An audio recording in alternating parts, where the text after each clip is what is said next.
All right, what's up, guys? Welcome back to our next presentation. And guys, this is the fun presentation. They've all been fun up to this point, but I think a lot of times as investment advisors, right, as breakthrough consultants, this is what we get approached on most often is, hey, where do I grow my money? What should I put my money into? I mean, all the time we get people asking us, should I do this or should I do that? Should I put my money in real estate or should I put my money over here? So today what we're going to do is in the Entrepreneur's Playbook, we're going to give you the framework for how you invest money outside of your business. Number one, when you should invest money outside of your business, if ever. And if you're going to do that, how you do it. And honestly, this for us has changed everything, right? It's enabled us to focus our efforts, focus our attention on exactly what works and how to do it with the least time, effort, and energy when you have a framework to analyze everything. So up to this point, guys, we've covered how to make money. You are the asset, your business is the investment. We focused on how to keep the money that you make, which is using the vaults, safe, private, and protected, and liquid so it can be reinvested back into your business and back into your self-development. Now we're going to talk to you if it makes sense and why it would make sense to grow money outside of your business. Well, and if we don't understand and know how to grow money, then we're still always stuck in having to make it, okay? We do want to empower every entrepreneur to be in a position where they don't have to make money anymore. For whatever reason that might take, whether they can't, whether they don't want to, whether they're transitioning, really the plan is not complete, and we recognize that. We've taken time to focus on the rewiring of making money and keeping money. And that's been very intentional to spend a lot more time than probably really necessary in making something so simple expanded to rewire that. But that doesn't mean that it's not important that we do need to grow the money that we have, because that's what gives us true freedom financially and really allows us complete control. Ryan, how many times have we reinvented our business in the last 3 years? How many times have we reinvented in the last 3 weeks? Right, and knowing that we've been able to grow the money we've kept allows us that permission slip to take the time and make the investments, because it's not just an investment of, we had to write checks for $164,000. We have shut down lines of business in order to open new ones, and that's got its own cost. But if I know that the money I've made and secured can now grow, again, it just opens up a whole nother level. So that's what we're going to take you through here now. Okay. In order to do this, we're going to start with what we call the exit strategy. And every entrepreneur, no matter if you're just starting out or you are actually in the phase where you need to talk about an exit strategy, should have an exit strategy. And what this does is it helps you start knowing that you're on the right path to achieve the actual results and the end goals that you want to achieve. It's great to have a product, it's great to hustle, and it's great to grind. But at the end of the day, without an exit strategy, you will be stuck in a cycle where you hustle and grind over and over and over and again. And I don't care how much you love what you do, that will get old and that will get tiring and that will get very difficult to maintain over the long run. You have to have an exit strategy. And the exit strategy is really simple. How do we replace active income that you, the business owner and entrepreneur, earn by trading time for money with passive income from the money that you've secured outside of your business? How do we do that, right? What is the most effective way to do that? And this is how simple the exit strategy needs to be. It's not complex. It doesn't have to be asset allocation. It doesn't have to have money tied up in 50 different offshore trusts.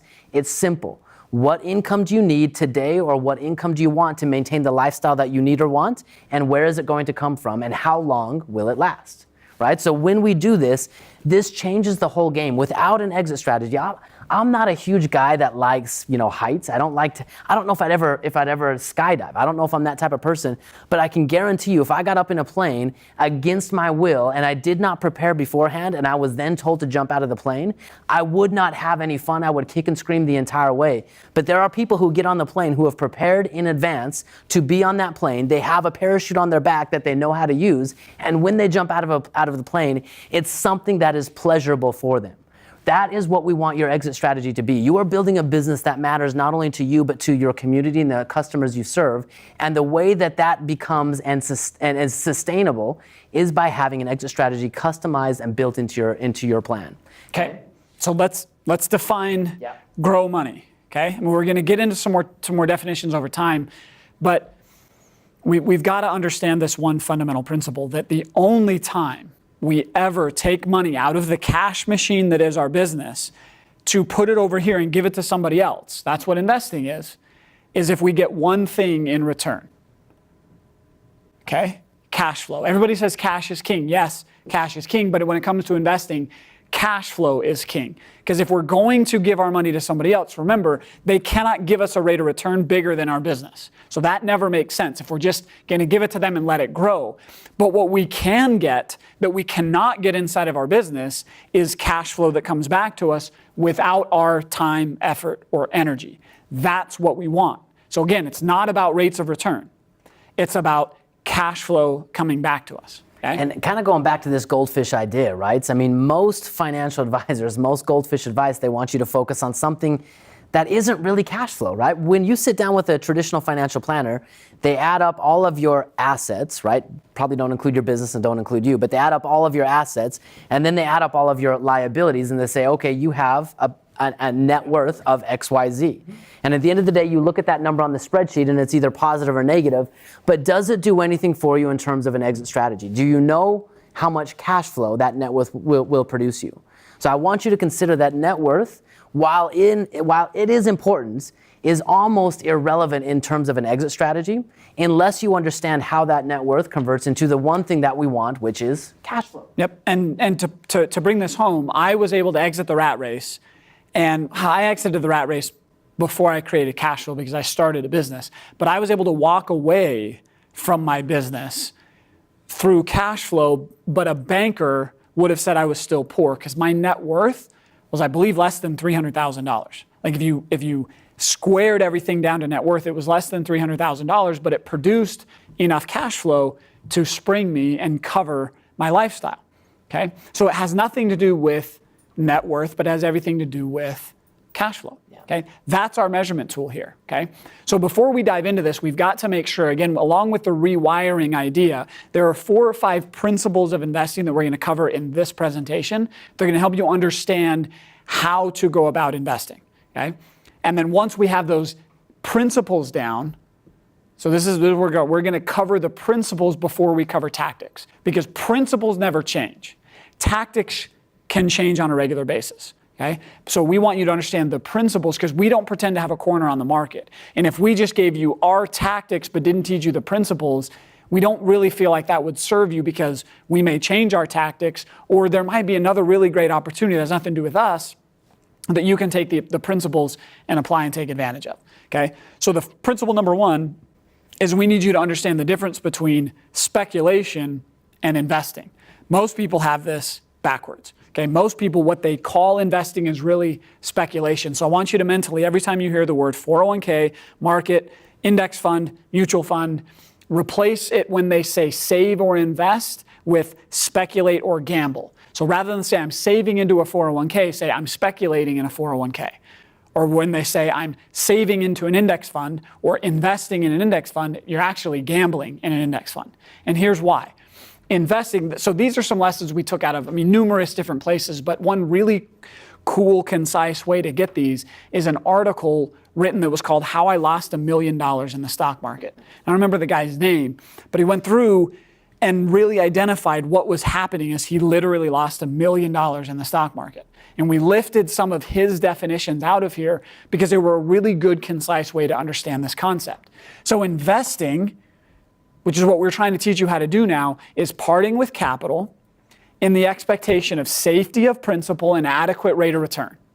Safety of principal, adequate rate of return in the form of dividends, interest, or rent. In other words, cash flow. Okay? Speculating, on the other hand, think if this sounds familiar. Speculating is parting with capital in the expectation of capital appreciation. Now that means appreciation is buy low, sell high. Buy here, go here. It will go up in value. Okay? This is the discussion that entails 99% of investing. Okay? In its simplest form is buying for resale rather than use or income. Okay? So everything in the stock market for the average investor is buying for resale, which is speculation. Okay? Our investments are for what it says here, for use. Okay? We're giving it, and it's creating income just like we create income within our businesses. Okay? So if it's ever an idea of what its market value is, speculation. If it's what it creates in cash flow, that's investing. Okay? All right, point number 2. Oh, yep, there we go. What is financial freedom? Okay, now this is powerful. So guys, financial freedom, I think oftentimes in the marketing sense of the word gets all distorted, right? And it's kind of the hypothetical, puffy cloud type of thing where you see someone standing on the mountaintop and they've got their arms out and they're flying Or and they're they got a super selfie happy. with a Lambo, whatever, Yeah. right? But at the end of the day, financial freedom is what is literally going to empower you to not only stabilize abundance, but to live a life and build a business based on purpose, period. Without financial freedom, you do not have control over the number one resource that matters to all of us, which is our time. And quite simply, financial freedom is when the cash flow from your assets, from investing, as Brad talked about, is greater than your expenses, you are financially free. And the only other piece that we have to tack onto this equation here is how long will that cash flow last? And I want you to consider that the only way that you can and will build a business that is based on purpose is when you are financially free. When you have control, complete control, because your income can be or should be offset by cash flow, right? That's the only time that you can build a business that you are fully on purpose on, and it's based on time. So here's the reason why appreciation will never get you this. We can build investments with very specific, measurable, predictable cash flow, but you can't ever reliably, predictably understand how fast Bitcoin is going to go up in value or how much your stock will appreciate, right? That's too erratic for you to be able to rely on it to replace your time. Does that make sense? Okay. And the cool part about this is, once we understand what we're shooting for, this keeps us oriented and it keeps us on track. When we look at investing, we ask ourselves, am I speculating or am I investing? If I am investing, then I need to come down and analyze the only thing that actually matters in investing, which is cash flow that the investment will provide. Then we measure everything based on cash flow greater than expenses. And cash flow is the target, right? And this becomes so easy. For so much financial planning, it's all about having this goal, right? And I think everyone in this room are big goal setters, right? I love setting goals, but there was a couple years back where I got really frustrated with goals because it was me setting this big arbitrary thing. I'd start the end of the year, my New Year's resolution, and during that next year I was going to accomplish this big thing. And if I looked at that goal often enough, I might be on track, I might not. It might be definable, it might not. It might be measurable, it might not. But cash flow greater than expenses, I want you to consider, is not a goal, it's a target. And it's really pretty simple. If I'm going to point a gun at a target and I'm going to say, okay, I'm going to aim and I'm going to shoot. And after I've taken that shot, I can look at the target and I can say, how close did I get to the bullseye? If I hit the bullseye, I'm on target. If I'm outside of the scope here, I need to recalibrate and shoot again. I know indefinitely, I know without question if I hit my target. When you build your financial plan based on cash flow, you will know my expenses are XYZ, my cash flow is this. I'm either financially independent or I'm not, right? And my wife and I, we had a really interesting conversation just this year. We're in the process of increasing our expenses because we're building a house. And when we sat down and we looked at everything, we realized that if we built the house that we were planning on building and having the increase in expenses that it was going to give us, we did not have enough cash flow coming in to cover that increased lifestyle. And it became a really easy calibration formula to say, okay, look, all we have to do is go out and create about $600 more per month in cash flow. And that way we stay ahead of the curve and we are maintaining financial freedom and financial independence in our lives. So guys, this becomes the formula that you measure everything by. And the only time you invest outside of your business is when you understand how the asset, how the investment produces cash flow. Cool. Okay. Next aspect here. So the third principle we want to sort of debunk and rewire is anytime you go to a typical goldfish advisor, well-intentioned or not, they're going to ask you these two questions. Okay, they're going to talk about the possible return that can be generated, and if you want a higher return, the trade-off is you must be willing to take higher what? Risk, right? It's a risk-reward balancing act. Okay, this is the way typical or traditional financial investing is done. But are we typical or traditional? No, we've told you from the beginning, this whole thing is do the opposite, okay? And this is true with the wealthy. Again, the wealthy don't look for higher returns by taking higher risk. Think about your businesses. Your business is not more risk. Your business is actually is to lower risk, okay? So the wealthy focus on 4 elements in their plan, okay? First, we want to measure and increase how much control we have, okay? That's game number 1, more control. This is why we tell you your business is your number 1 investment, because you have the most amount of control there. Okay? The second is if we're going to invest outside, the return or what we get in exchange for that better be worth it. This is where it better be cash flow. And it better be enough cash flow to justify the attention that it's going to take to go there. Okay? And then in doing that, we're going to decrease two other things. We're going to decrease our risk and our taxes. Okay? So these are the four things that we measure any investment against. We look at how much control do you have? What is the return that you're going to get? How much risk are you taking? And how much tax do you have to pay? Guys, I want to just tell you how much this one simple concept, it might be really easy to glance over this and say, hey, these are just arrows up and down.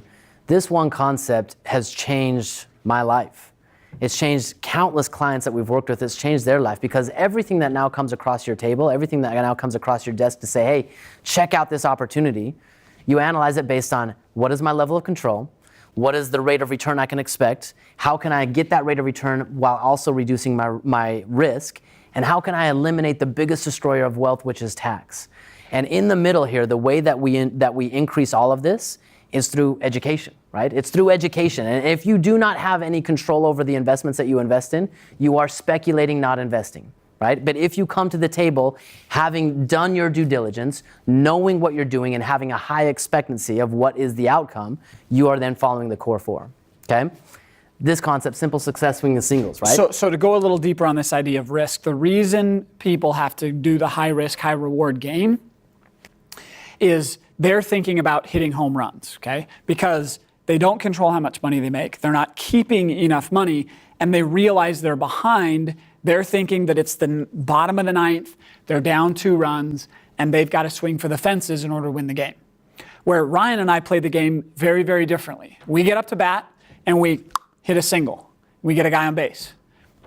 Crowd's not excited, nothing's really happening, but the effort to get on, like, it's pretty calculable whether we can get on base. Then what do? We get up again, we hit another single, and we move a guy, we get another runner on first, and now we got a guy on second. Still, nothing happening, nothing sexy, nothing amazing. We get up, we hit another single, now we've got the bases loaded.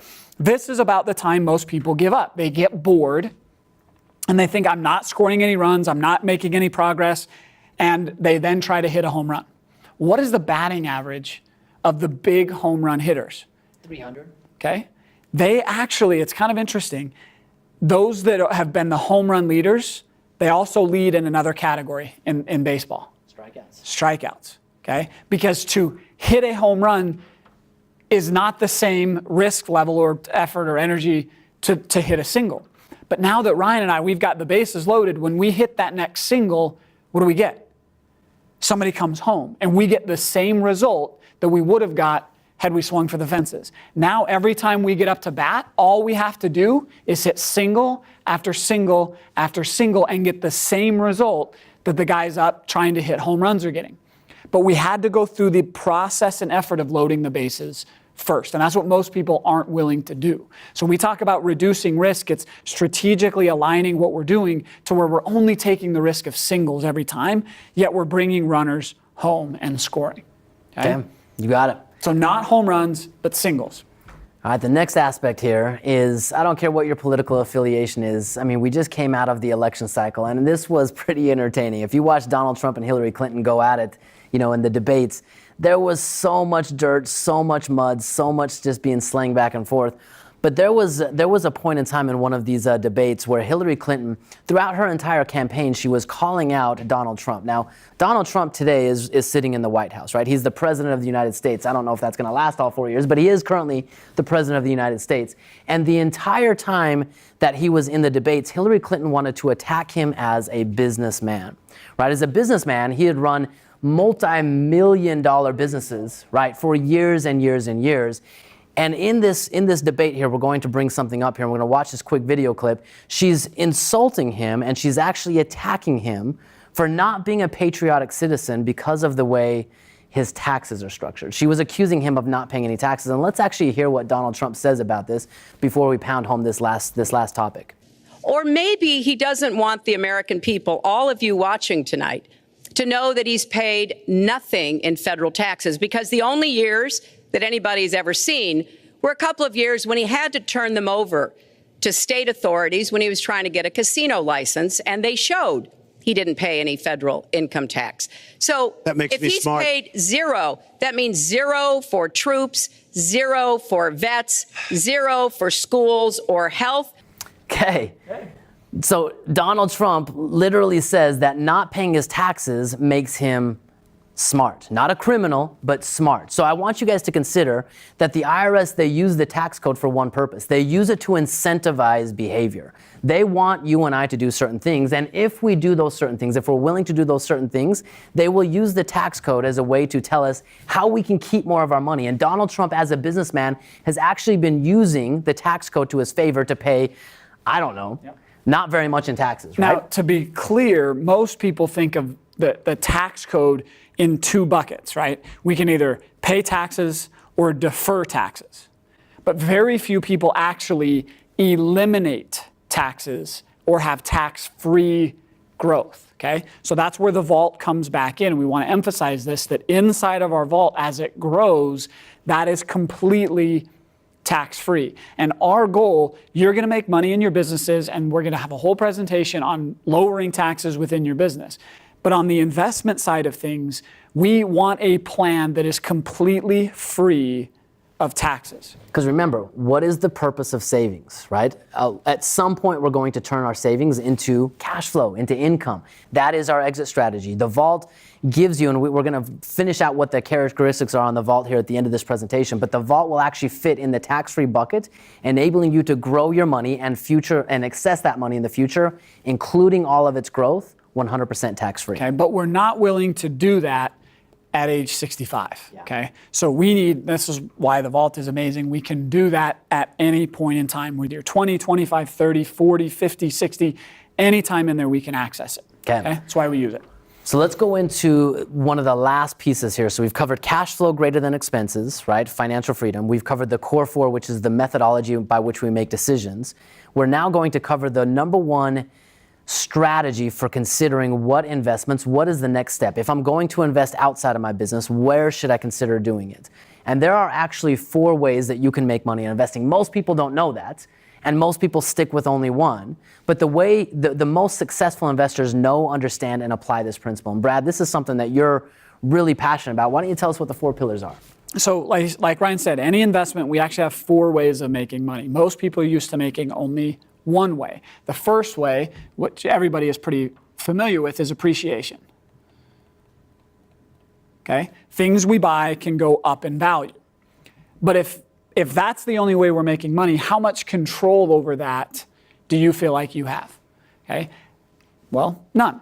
Okay? So it violates our core 4 where we don't have any control over that. Okay? But little does the average investor know there are 3 other ways that we can make money. Okay? Way number 2 is the most powerful way that we can actually make money. And this is the reason why businesses can make so much money, is we use leverage.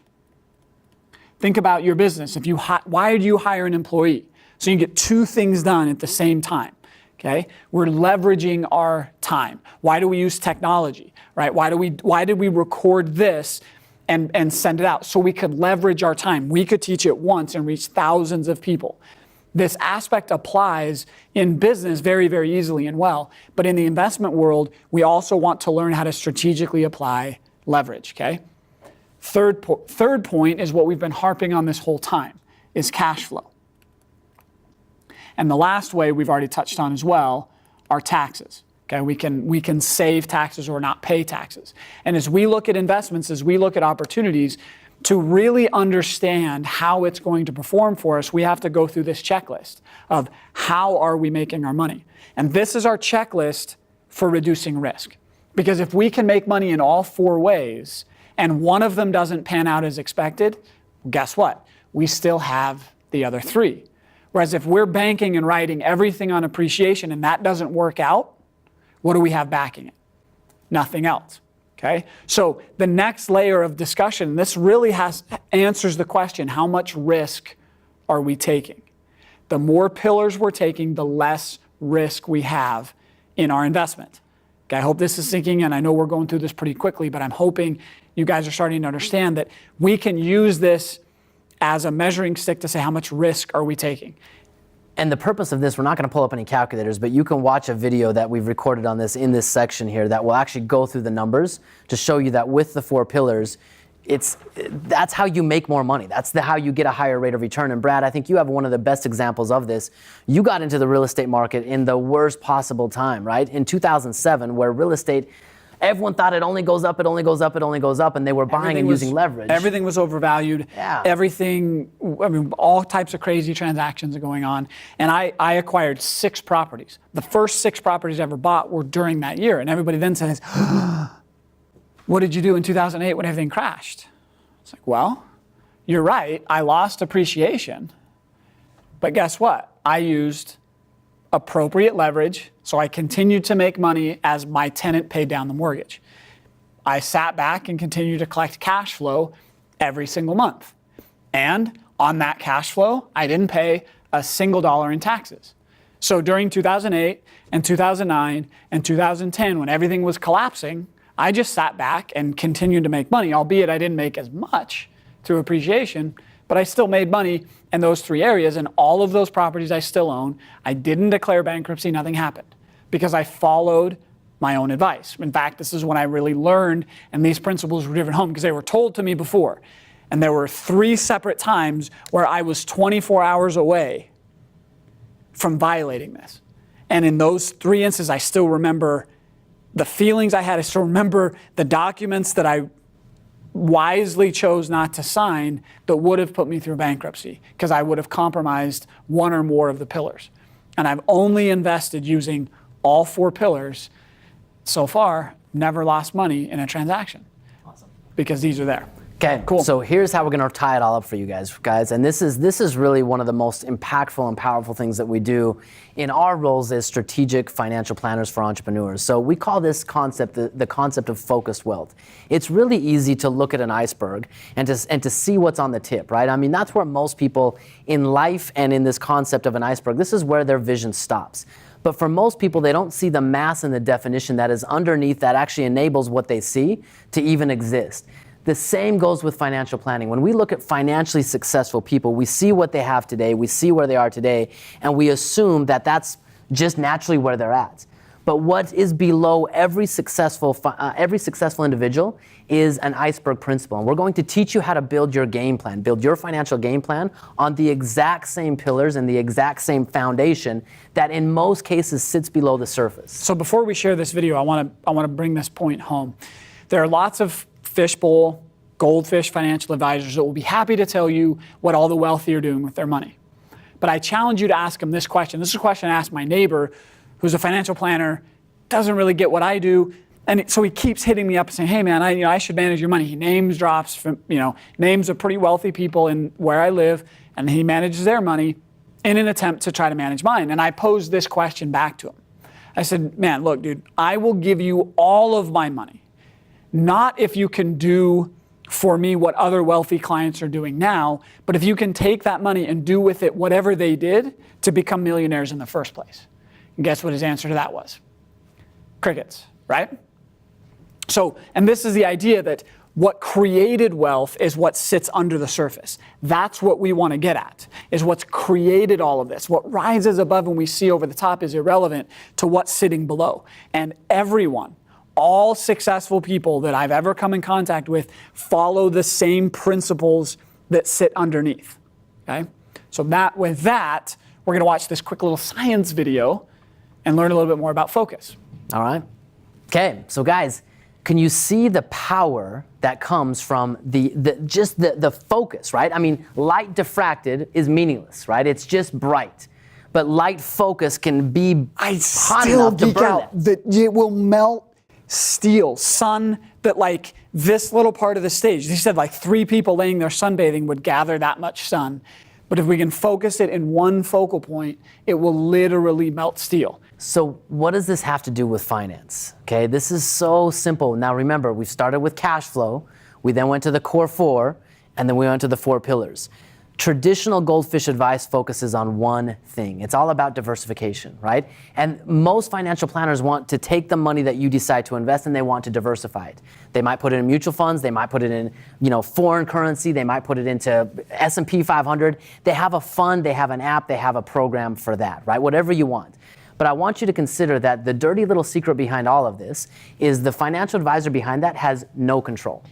The reason that they have to diversify is because there is zero control over the outcome of that investment, which means that in order for them to help you not lose as much money, they have to diversify. Okay, so it comes down to the idea of control. Warren Buffett, who we talked about earlier, says diversification is nothing more than the protection of ignorance. Right? So the poor diversify their assets. What do the rich diversify, Brad? The rich diversify their risk. And this concept was driven home in a cool book called Originals, where he went through the process that a lot of very now famous entrepreneurs went through to launch their businesses. And what he found was those people, although they were viewed as Wild West gunslingers taking all this risk to make their fortune, they actually took almost no risk. They systematically reduced the risk, whether they had large cash reserves backing them, whether they worked a job while they launched their business or lived in their parents' basement, whatever it was, what he noticed was they systematically diversified their risk. Whenever they bet on a risk here, they had it backed up over here. But with their time and with their finances, they put it all into one thing that they had then hedged the risk against. Okay, so they all practiced this. They all got wealthy by focusing and doing one thing and then hedging that risk until it worked. Okay, their exit plan wasn't, well, if this doesn't work, this over here will. They made sure that they eliminated all the risk in every other area of their life so that they could get the result that they were after. Think about you as a business owner. The more you focus your efforts, the more you focus your time and your attention, the more successful your business is. The more you diversify and try to become an expert in all things and serve all people, the quicker your business will fail. Yeah. So how many attorneys do you know that are also amazing surgeons, right? Or how many chiropractors are also good CPAs? Like none, right? We know we do this in our life to become an expert in something. We focus at the exclusion of other things. Money and finance is the same thing. Okay? And if you try to do a little bit of everything with your money, you're going to get the same result you would by getting a general ed degree and knowing a little bit about a lot of things. You're not very marketable, you're not very employable, you're certainly not an expert. Okay? So we need our money to pass the 10,000 hour rule kind of the same way we talk about. Okay, so here's how we do it, guys. And this is really what it comes down to for our financial plan that we give to our clients. The foundation of this is you are the number one asset. Your money is invested in you and your business first, period. Okay, once we've built that, then this is where Brad and I come in. We help you build the next level, which we call the foundation. And we're not going to go into all the details of what the foundation consists of outside of giving you the general bucket. Foundation consists of three things. And I want you to think about the foundation not as an investment, but as the foundation that supports and stabilizes everything built on top of it. So the first thing is you need insurance, right? Think about driving down a car or driving down the road in a car without insurance. If that were the case, you would be scared, you would be nervous, and you would be hesitant to even drive at all. But when you have insurance, it's not like you want to get in a car accident, right? But if you have insurance, you don't think about that. You've deferred that risk to somebody else, and now you can listen to a book, you can focus on the scenery, or whatever else you're doing when you're driving. So you need to have an element of protection. You then need to have an element of cash. Cash at the forefront for an entrepreneur is the lifeblood of any business. Cash is king. We told you where to put your cash, which is the vault. And the third aspect is you need to have a hedge. Today we live in a world where if you pull out a dollar bill out of your wallet, what is it? It's just a piece of paper, right? It's nothing more than a debt backed up by a government who probably can't even back it to begin with. So we need to have a hedge that backs that chaos. We'll talk more about that in a later webinar, but this is at the foundation of everything you do, and at the core of this is your vault and it is your cash. Okay? Now, we're in the section where we're talking about growing wealth. So in this cash position, the only two places that you should then invest in your life is number one, in your business or into real estate. And the reason for this, guys, the next level above this is if we want all four pillars that Brad talked about earlier, if we want to have our investments working through appreciation, through cash flow, through tax deductions, and through leverage, there are only two asset classes that have all four pillars. It's real estate and your business. And as we move further up this pyramid here, the less control we have and the more risk we take, simply because we lose more and more pillars as we go along. So as we talk about focusing for the financial plans that we set up, it's simple. How do we put you in a position where cash flow exceeds expenses, and the only things you should be doing are putting money into your business and into yourself, securing it in the vault, and then maybe investing it outside of your business in real estate or real estate-like returns, which we're going to get into more detail on later in this presentation today. Okay, so one thing to point out here, this is not something we're trying to get to the top of and fill out completely. This just tells us how we order things, okay? We first invest in ourselves and build our skill sets, our mindsets, and our networks. Then we put in a foundation. Just like any good building or structure we're going to build, we start with the foundation, and that is our vault. We have a system that we know with certainty where we can secure it, how much we're going to secure, and then it's going to be there. Then from that, we build two things. We build our business first, and like Ryan said, real estate. And the reason real estate is because it's focused on cash flow, and it's the only investment we can get all four pillars in a completely passive manner. Okay, there are other ways we can use all four pillars, but that becomes and requires our attention that would be similar to a business. So we say, do what you're good at and invest the rest completely passively. That is all that you ever need to do, okay? And if you work with us, we will say you are not allowed to do anything else except those things until you are financially independent. Then anything else you do with less pillars, more risk, potentially more time involvement, doesn't really matter because we already secured what we set out to do, okay? So until then, that's all that we do. We make money in our business, we secure it in our vault, and we invest for cash flow. That is the entirety of the very simple yet effective plan. And this is what has sat at the core of all of the wealthy that we have ever encountered. And we've worked with millionaires approaching billionaires. I don't know if any of our mentors are actually billionaires, but they're very close. And all of them unequivocally have done these three things: secured what they've made, reinvested in their business, and invested in cash flow. That's everything that's sat down here. Everything else up above that's exciting and fun, and Bitcoin and markets and IPOs and all the cool stuff we can do, that all sits on the foundation of what goes underneath, okay? So those are the investing principles that we want to teach. The secret we want to tell you is most of the investments that even Ryan and I could put you into, you probably don't need. Because by setting you up with the vault, setting you up with this cash value life insurance policy, if it's structured the right way, we can actually get you most all of the results you're looking for in any other cash flowing investment without any of the work. Now, some business owners need to accelerate this. But this is where we can work with our clients one-on-one to determine, because we want to solve your problem with the least amount of complexity and the least amount of risk possible. And for a lot of people, we can solve the majority of their money concerns and questions just with the vault.